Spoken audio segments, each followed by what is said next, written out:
I am Mohammad Azharuddin Shaikh from Taleem Rozgar सेहत Urdu magazine Aurangabad.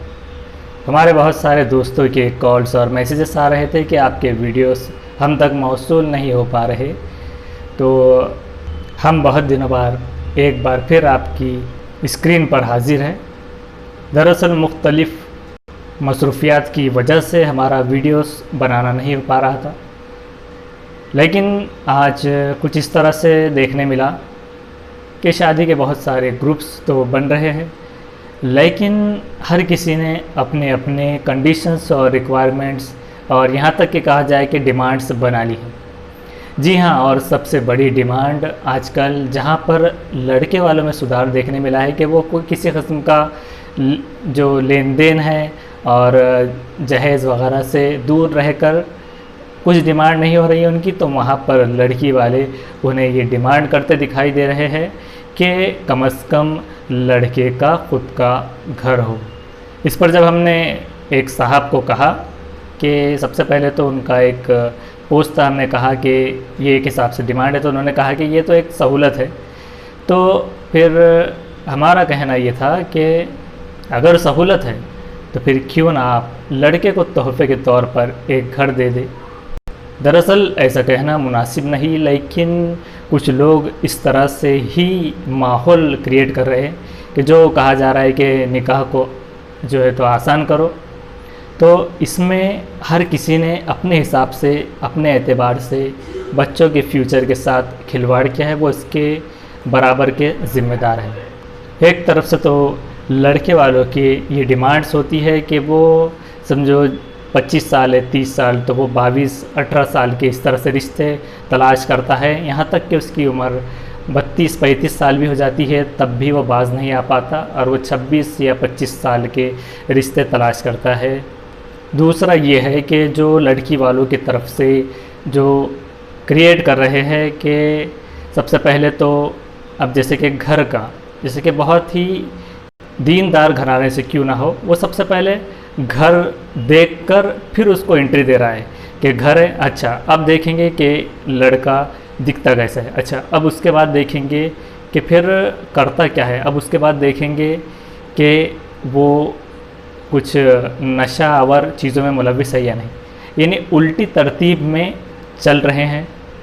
मान लीजिए कि मैं तो कहता हूँ कि जो दीन में जो 72-73 फ़िरक़े होने वाले हैं, तो यहाँ पर जो रिश्तों के ताल्लुक़ से लोगों ने पता नहीं कितनी जमातें क्रिएट कर दी है, अपने अपने ग्रोह बना ली है, जमात बंदी जिसे कहेंगे, फ़िरक़ा बंदी कीजिए, तो ये कैटेगरीज़ बना ली है। एक कैटेगरी होंगी लड़की वालों की, वो कहेंगे कि सिर्फ गवर्नमेंट सर्वेंट चाहिए, फिर वो बाद में आते हैं किराए के घर या फिर उस पर। दूसरी कैटेगरी मिलेंगी कि जो ख़ुद का घर वाला ढूंढेंगे। तीसरी कैटेगरी रहेंगी, यानी कि किसी भी किस्म से अब ये कैटेगरीज मैच नहीं हो पाती कभी भी। जैसे वो एग्ज़ाम में आता है ना, जोड़ियाँ लगाइए, तो वो बिखरे हुए होते हैं, आमने सामने कभी नहीं होते। तो ये कैटेगरीज इसी तरह से बनाई जा रहे हैं कि वो कभी जल्दी ना आ पाए सामने। अब मान लीजिए अगर देखा जाए कि एक हिसाब से किसी की बात दुरुस्त हो कि नहीं, चलो अच्छा है कि लड़के का खुद का घर चाहिए, लेकिन ये उसको ऑप्शनल नहीं रख रहा, कंपलसरी रख रहा है, इस पर ये चीज़ गलत है। यानी कि वो अपने आप को नहीं तोल रहा, वो कहीं और होगा। देखा जाए तो बाद में बच्ची बराबर नहीं दिखने में कैसी भी है, बहुत ज़्यादा हेल्दी है या फिर बहुत ज़्यादा दुबली है, जो भी है, वो चीज़ें वो तोले बग़ैर जो चीज़ें अपनी जो दिमाग में बिठा कर रखे हैं उस तरह से जो देख रहे हैं, तो उसमें कैटेगरीज मैच नहीं हो पा रही। इसमें सबसे पहले तो ये है कि मान लीजिए किसी को, चलो ठीक है मान लिया कि ख़ुद का घर होना चाहिए, तब हम जब एवरेज निकालेंगे ओवरऑल कि कितने लोगों के पास ख़ुद के घर है, तो हम देखेंगे कि 100 में से तकरीबन 40% लोगों के पास ख़ुद के घर होंगे। अब मान लिया जाए कि अब इसके पास 60% को रिजेक्टेड, ये तो ऑलरेडी रिजेक्ट हो गया ना 60%, तो अब बचे हैं 40% है। अब इसमें से ख़ुद का घर है, अब आता है हाँ मेरा ख़ुद का घर है, लेकिन बच्चा थोड़ा सा उसका चलने में थोड़ी दिक्कत आती है, हैंडीकैप है, तो हैंडीकैप की कैटेगरी भी तो निकलेंगी खुद के घर के बाद। तो अब मान लिया जाए 10% निकल गई, कट कर दिया इन्हें, 30% बचा है। अब बच्चा फिट है लेकिन बोलने में हकलाता है। अब हकलाने वाले अगर देखा जाए तो 5% डिडक्ट कर लीजिए, तो कितने बच गए, 25%। अब उसके बाद जब देखा जाएगा कि चलो ठीक है बच्चा हकलाता नहीं, हेल्दी है, तो हेल्दी ओबेसिटी कितनी बढ़ रही है, शुगर के पेशेंट्स कितने बढ़ रहे हैं, तो बच्चे के अंदर निकला वो हेल्दी, वो 5% डिडक्ट कर लीजिए, 20% बच गए।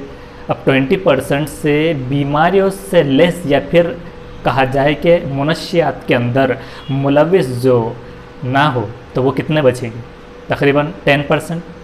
अब इन 10% के आने के बाद उनकी हर तरह से वो देखा जाएगा कि वो किस तरह से रहता है, उसका व्यवहार किस तरह से है, उसका मार्केट में क़र्ज़ा कितना है, वो कितना बदहाल है और कितना उसका रवैया कैसा है, और वो क्या गुस्से वाला है या फिर क्या कर सकता है, क्या नहीं था पुराना, सब देखकर जब देखेंगे तो 5% आपके पास बचेंगे।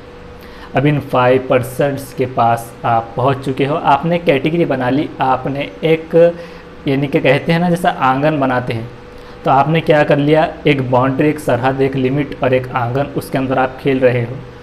यानी कि आपको लग रहे हैं कपड़े और आप सब्ज़ी मंडी में जो है तो सब्जियों की दुकानों पर उन्हें तलाश कर रहे हो। अगर अल्लाह के हुक्म की अगर बात की जाए तो उसने हर किसी को जोड़े बनाए। अगर देखा जाए कि किसी का जोड़ा था कि उसका जो है तो एक किराए के घर वाले से होना चाहिए था, उसका जोड़ा ये था, लेकिन नाशुक्री के उसने रिजेक्ट कर दिया, नहीं मुझे तो खुद का घर चाहिए। अब ये हो गई नाशुक्री, इसका डिस्टेंस एज का और बढ़ गया, रिस्क के चांसेस और बढ़ गए। फिर बाद में हमारे माशरे के लोग कहते फिरेंगे कि फ़ला बच्ची फ़ला के साथ दिखी, यहाँ पर गई, वैसे करे।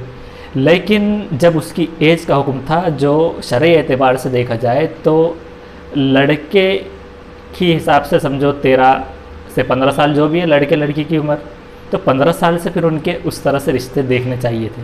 आपकी तलाश शुरू हुई उसकी पढ़ाई ख़त्म होने के बाद, यानी कि 25 के बाद 26, 27, 28 या 30 से, और आपके इस तरह से डिमांड्स अल्लाह की नाराज़गी को दावत दे रहे हैं। और ये सारे जो कोरोना और जो चीज़ें दूसरी जो आ रही है, ये किसी दूसरी चीज़ों का नहीं, इसी चीज़ों का है, क्योंकि निकाह को हम लोगों ने बहुत ही मुश्किल कर दिया।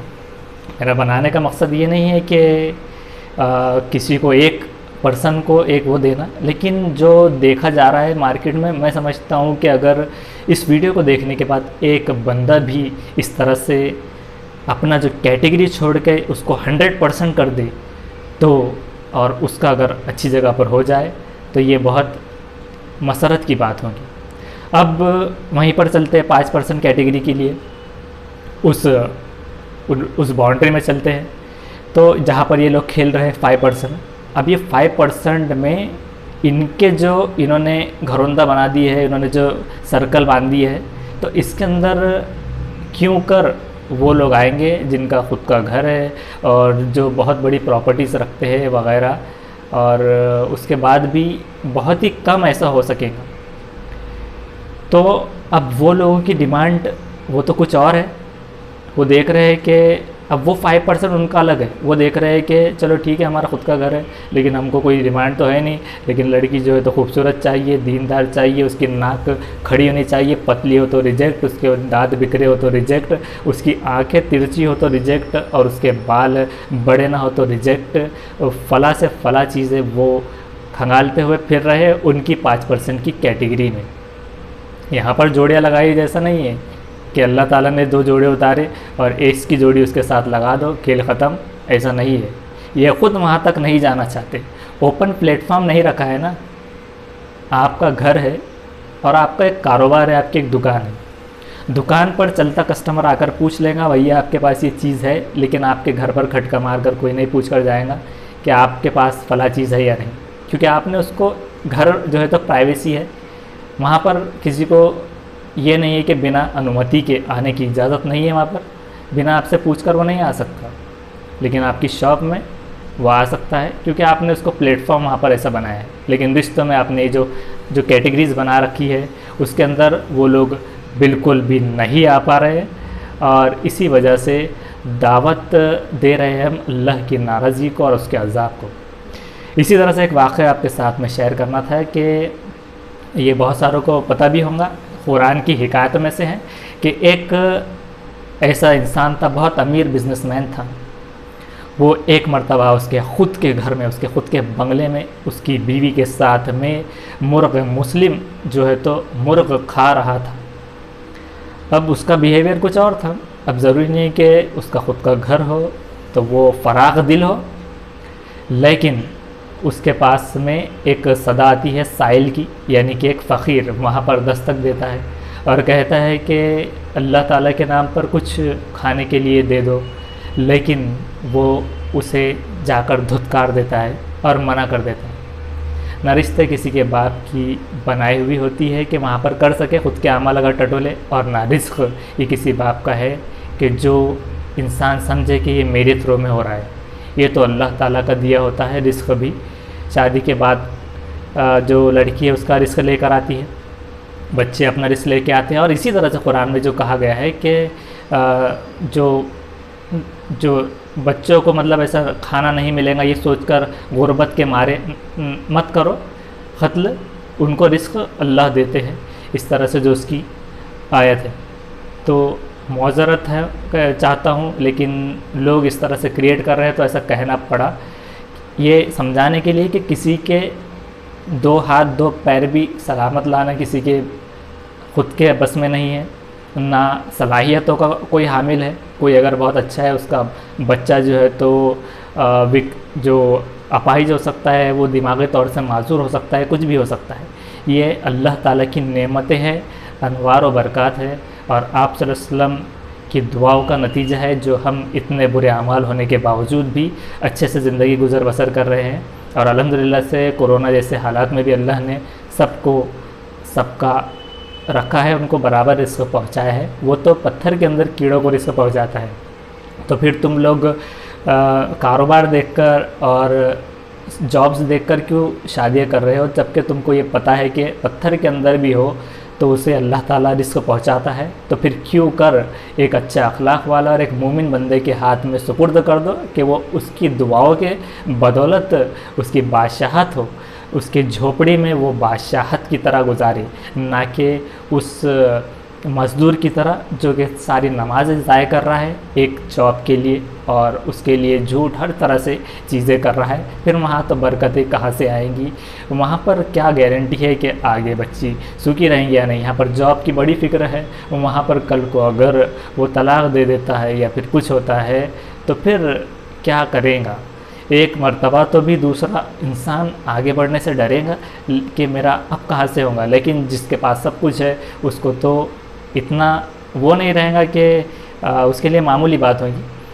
बहरहाल दूसरा ये कहना था, तो उसने उसे धुतकार दिया। बाद में उसके अल्लाह ताला ने उसके कारोबार में इतनी तंगी आ गई कि उसने घर छोड़ दिया, उसकी बीवी से अलग हो गया, तलाक दे दिया, सब उसका कारोबार में बहुत बड़ा लॉस आया।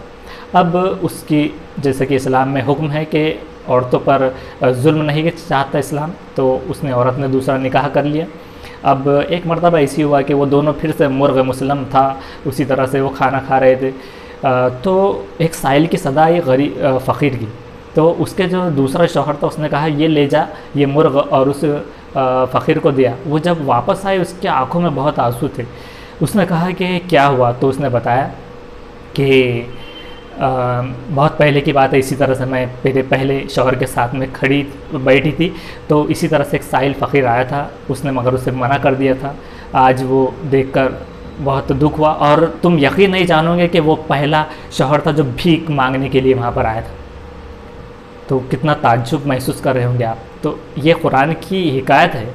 और दूसरे शौहर ने ये जवाब दिया कि तुम ये भी यकीन नहीं मानोगी कि जो पहला फ़कीर जो आया था तो वो यकीनन मैं ही हूँ, यानी कि उस पर कुछ चीज़ें थी। तो अल्लाह ताला ने बताया था कि हम लोगों में दिन फेरते हैं, तो जब तुम आज अच्छा देखकर ही कर रहे हो कि हमेशा से उसका अच्छा रहा है, तो कल को बुरा हो तो इसकी क्या गारंटी है, जबकि अल्लाह ताला ने कुरान में फरमा दिया है कि हम लोगों में दिन फेरते हैं। और एक गरीब को, एक अच्छे अमानतदार को अगर तुम दोगे रिश्ता, तो कल को उसकी अगर दुनिया और आखिरत बदलेंगी तो ये भी तो हो सकता है। अल्लाह ताला तो दिनों को फेरने वाला है। तो अल्लाह ताला हमें कहने सुनने से ज़्यादा अमल की तौफीक दे। हम तो एक हिसाब से गुनाहगारी है, लेकिन कुछ माइंड में ऐसे टॉपिक्स होते हैं जो शेयर करना चाहते हैं तो आपके साथ कर देते हैं। बाकी आपको अगर कोई बातें बुरी लगती हो तो आपसे मुआज़रत चाहते हैं, और यही कहना है कि अपने अपने जो कैटेगरीज है उसको ना बनाएं, 100% रखें। अगर आप भिखारी के पास भी रिश्ता भेज देंगे तो अल्लाह जब तक नहीं चाहता वो नहीं होगा, क्योंकि भिखारी को हो सकता है एटीट्यूड आ जाए कि ये तो टीचर ने रिश्ता भेजा है, अब ये तो डॉक्टर साहब तो बिल्कुल भी दे देंगे, यहाँ पर नहीं करना है।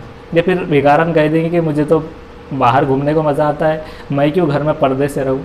तो वहाँ पर क्या आ जाएंगी इस्लामी कंडीशंस कि वो इस्लामी एतबार से नहीं होंगी, वो साफ़ सफाई का ख्याल नहीं रखेंगी, तो फिर वो भी इस्लाम साफ़ सफाई का मज़हब है और उसका हुक्म देता है। तो ये चीज़ों में वो जब नहीं हो पाएंगी तो ये एक अलग शक्ल होंगी। लेकिन दूसरे चीज़ों को जो कि इस गैर इस्लामी हैं, जो आपसे उसने कभी नहीं बताई, उन चीज़ों पे नहीं चलना है। दूसरी और एक बात है कि हमारे मुफ्ती तारिक मसूद साहब का भी बयान है कि वो ख़ुद किराए के घर में, उनकी 3 बीवियाँ भी हैं।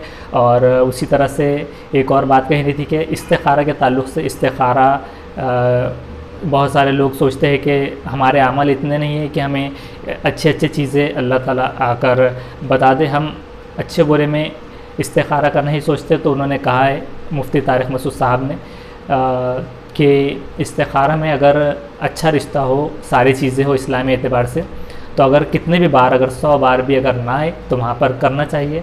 और इस्तिखारा एक दुआ है कि अगर बेहतर हो तो कर दे और नहीं हो तो दूर कर दे, तो अल्लाह ताला उसमें मदद करेगा।